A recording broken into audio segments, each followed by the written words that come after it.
Welcome to After School with Mr. Van Huss. I'm Drew Van Huss. I'm here today with the wizard himself, Mr. Ollie Gabriel. Ollie, thanks for joining me today. Hey, I'm happy to be here. Thanks so much. Good to see you. Good to see you. So we met last year at CMA Fest when you were playing the spotlight stage.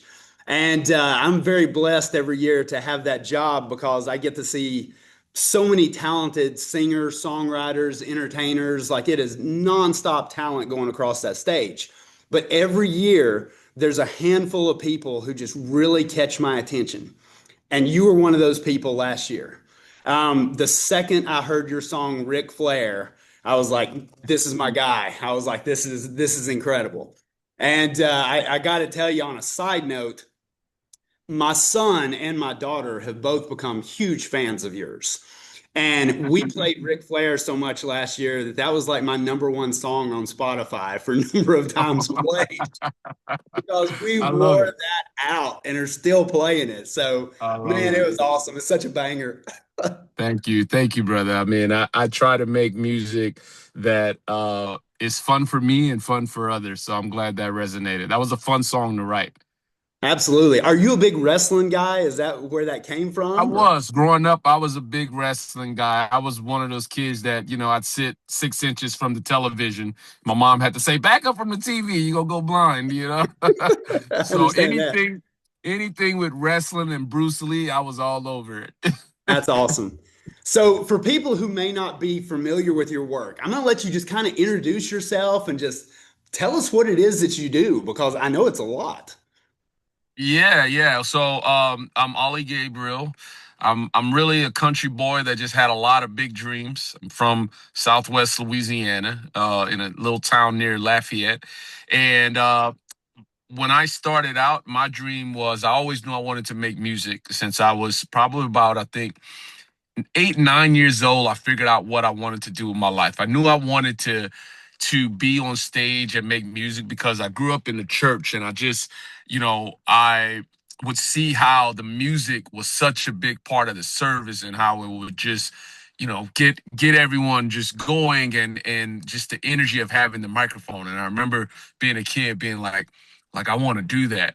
And I thought that I had a voice, and I started out really young, and through the years, God has really taken me so many different journeys. I've had major record deals. I've had hundreds of songs in film and TV on big TV shows, and worked with a lot of celebrities and things like that. And through that journey of music, I found that I also was really into business and I was into understanding the business behind music. So I became an entrepreneur over a decade ago, in addition to making music.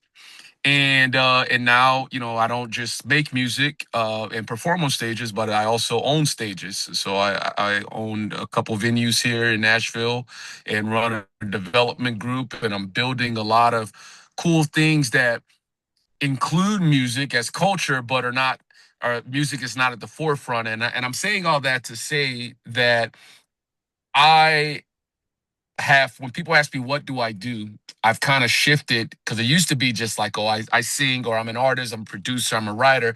I do all those things, but I look at it now more as like these are tools in my toolbox. And the thing that I do is I really, my job is to take the visions and the things that God puts on my heart and do my best to bring them out into the world. And sometimes they sound like songs, sometimes they look like movies, sometimes they look like something, that I'm building with my hands. So I think that we're all creative beings and we're here to create. And if anyone would take anything from looking at my life, it would be don't box yourself in, and stay open and create. So I create. That's what I do. That's the long That's answer. incredible. That's a perfect answer. I know everything that I've seen you create so far is wonderful. You know, it's filled Thank with talent and vision. And like I said, you hooked me pretty fast as soon as I saw you performing on stage last year.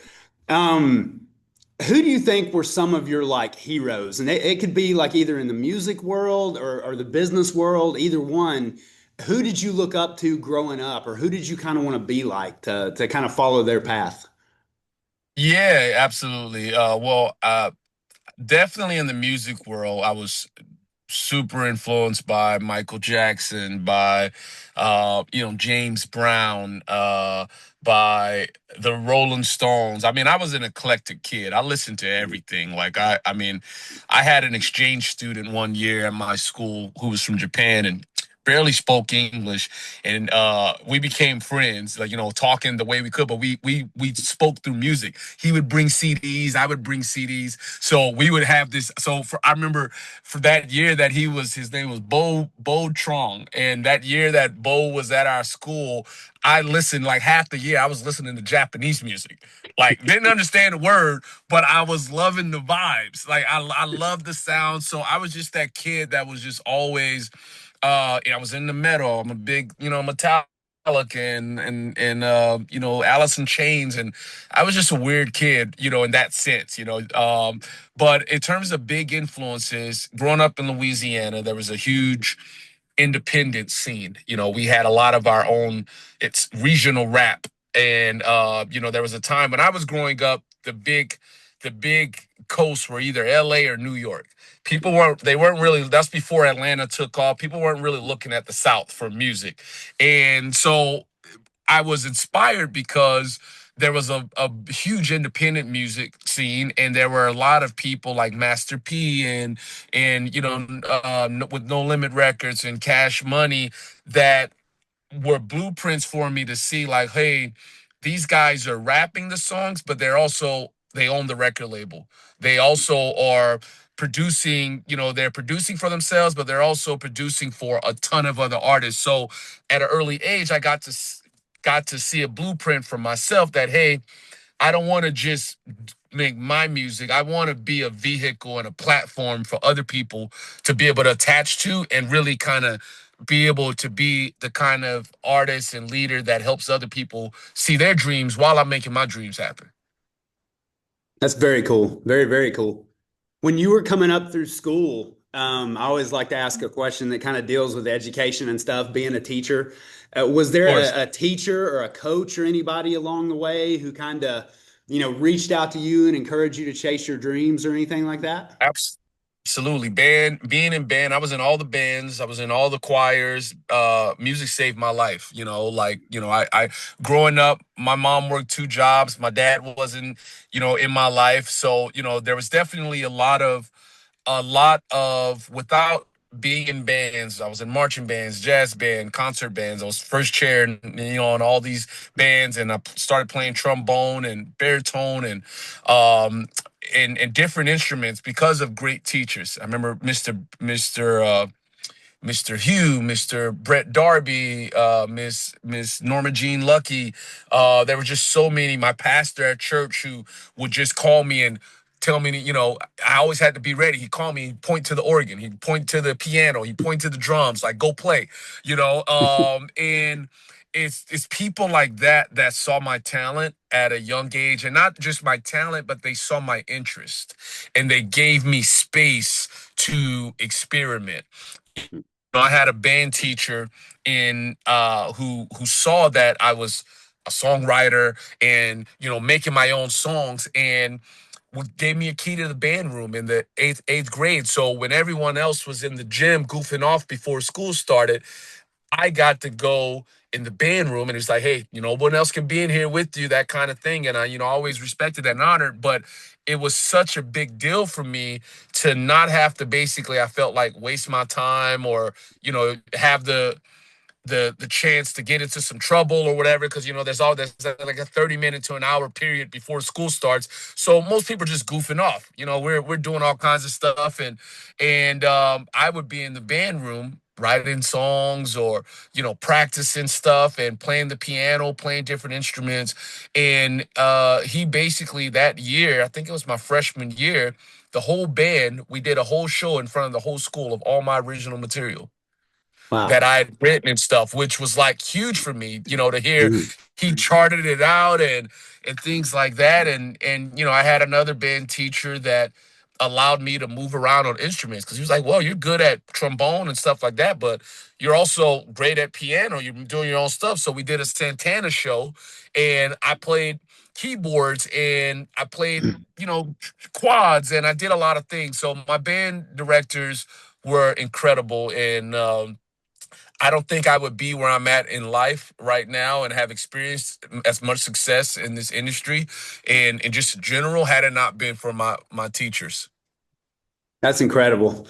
That's a very, very good answer. And it's cool that you had teachers like that were willing to kind of open their door and give you that extra, little bit of incentive and stuff, because I think Yeah. that can make the world and a difference in somebody's life when it comes to it.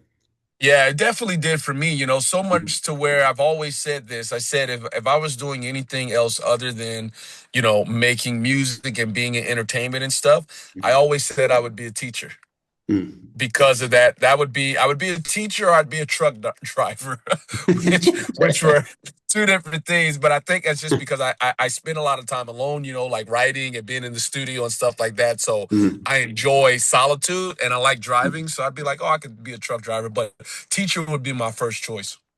I make a lot of jokes to people I know that there's not that much difference in between being a teacher and being an entertainer. When it Yeah. comes to like how you have to be on all time and how you always have to give it that energy, I'm like, from what I've seen in my two careers, there's not a ton of difference. It really goes hand in hand a lot of times. It's all about getting that You're on audience. stage. Yeah, exactly. Absolutely. So there's going to be a number of high school, possibly some college students watching this. What is one life lesson that you think you have learned that you would pass on to the next generation when it comes to encouraging them to chase their dreams and to just work hard and go for it? Yes, yes. Something that I think that I've learned now, I wish I would have learned sooner. Um, I would say is I've learned now how to think from, I call it thinking from the end. I think that's a very, if you can, if you can learn how to do that. And what that means is thinking from the end. I think a lot of people, when I first started out, I was thinking very much like linear, very in steps, like, okay, you got to do this and then get here. So I was trying to figure out too much of the how. How do you do a thing? And also, when doing that, it creates a lot of overwhelm and anxiety because growing up, wanting that be, oh, I want to be a star, I want to be on stage, I want to do, be on TV, but not having any blueprint of that around you, being from a little country town, things like that. It's like, well, that sounds like, I mean, you might as well say you want to go to Mars. It's like the same realm. Like, how do you do that? And faith for me has been such a huge thing. I was very, I like to say, delusionally optimistic, and I think it takes that.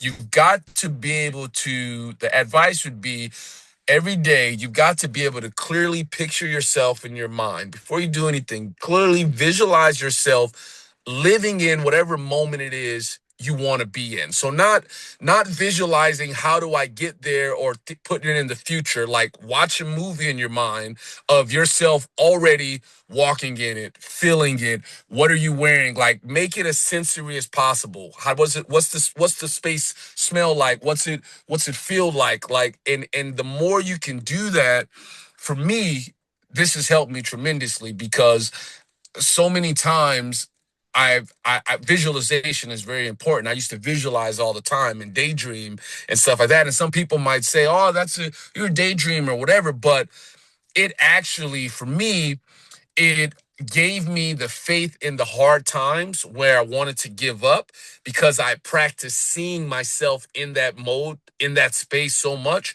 to where it gave me that extra push I needed to keep going. And then I found myself in those moments many times in my life. Remember the first time I did a show in front of like 50,000 people at this big stadium in Germany. I had a hit record on the radio. And I remember walking out during sound check and it's like I stopped because it was this deja vu moment. Because I was like, wow, like I've been here. I've like every single show that I was doing when it was 20 people in the audience, I never saw 20 people. I always saw 20,000. Mhm. So the advice would be value your imagination.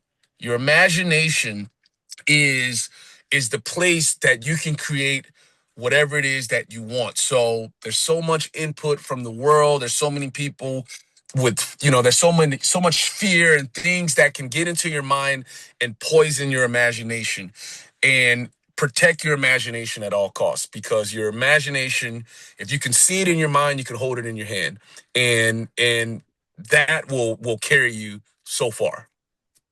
That is excellent advice. Ollie, I thank you so much for taking a few minutes to talk to me today. And I'm really looking forward to sharing this with my students. I hope and pray our paths cross somewhere else along the way, Hope whether it's so. at another stage or one of your venues or whatever. I look forward to the next time we're able to work together. So thank you so much for being here with us on After School with Mr. Van Huss. It's good to talk to you. You made me want. Thank you so much. Thank you so much, Mr. Van Huss. And anytime, let me know.